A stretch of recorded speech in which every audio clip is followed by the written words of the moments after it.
Welcome to the injury prevention program from Play Practice for you to do at home. This is your corrective exercise warm-up.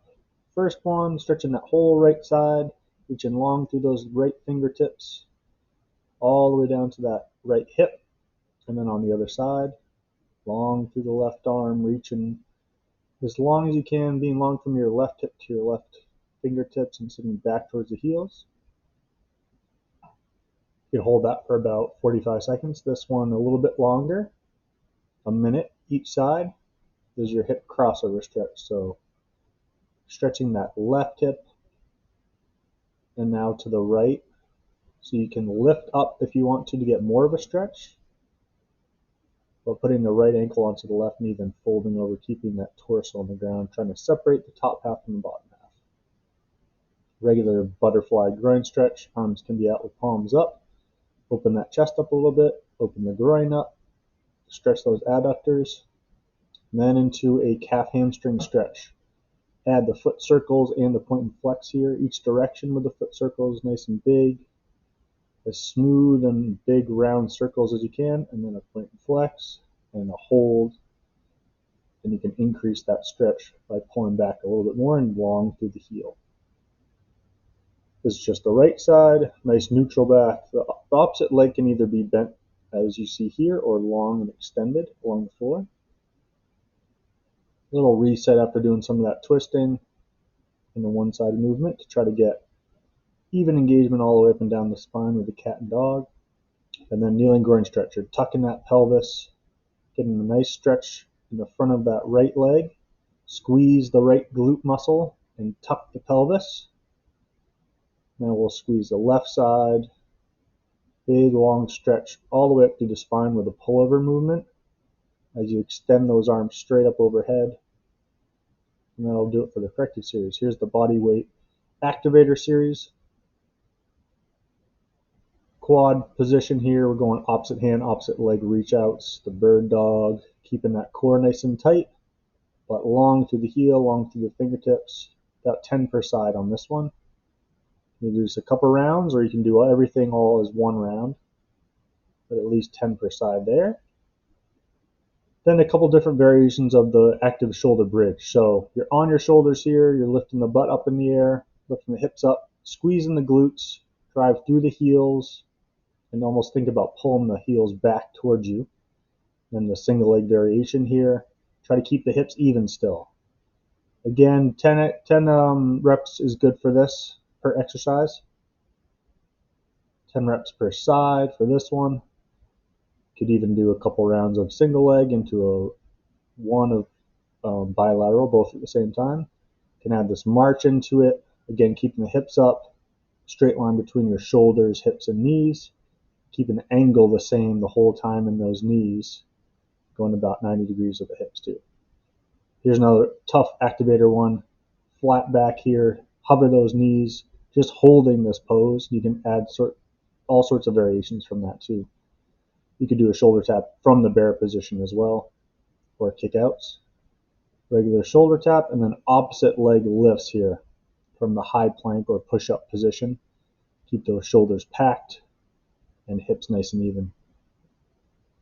Another little almost corrective move here, more to activate the shoulders, lengthen the backs of the legs.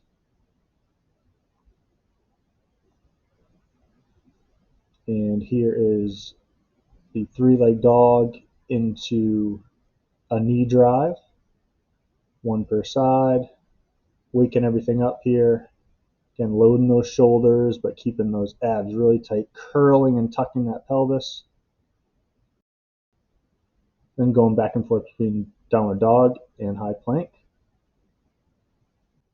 Again, shoulders packed, straight line between shoulder, hip, knee, and ankle. Here's an inchworm. Walk your way out to that high plank and even a little bit further if you want some more abdominal activation. Then some lengthening again on the back side of the body. You can do that as many reps as you want. Around 4 or 5 is good per round. Another plank variation here, high to low, push up to low plank, keeping the hips as steady as you can.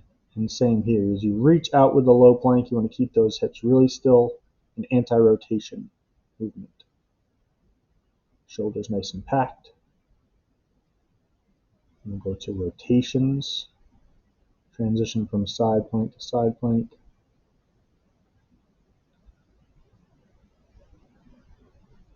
These are just variations as well. You could just do this alone, your side plank dips,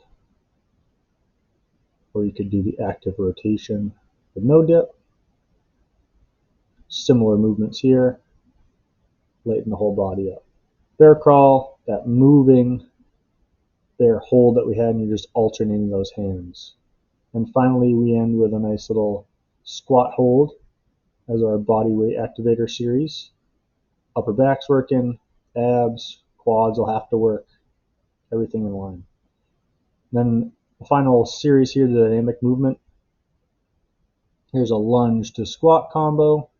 So we're going lunge, reverse lunge, and then a little wider into a squat, reverse lunge into a squat. You could add weight here, stay tall through that chest. Here's a full-on lunge matrix. These are all samples of things that you can throw into your programs and do multiple rounds of. These could be more of dynamic, higher intensity moves. Again, you could add weight, you could add speed to this. But first, get that control with body weight, and each plane of motion of movement is locked in here. And we get the step up with a knee drive. This also could be with weight. Try to come straight down and then drive all off that left leg or whichever leg is leading. Make sure you're alternating. You can pump the arms as though you're running, and you can do a little hold at the top. Squeeze the leg that's up there and drive the knee up. And the more dynamic move of this, split jumps, quick as soon as you land your split, switching. Finally, some box jumps. Pretend you're getting up and on top of that. If you got something you can keep changing the height, go for it. Otherwise, you're trying to get as high as you can and landing as soft as you can.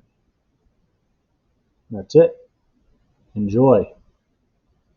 See you on the court.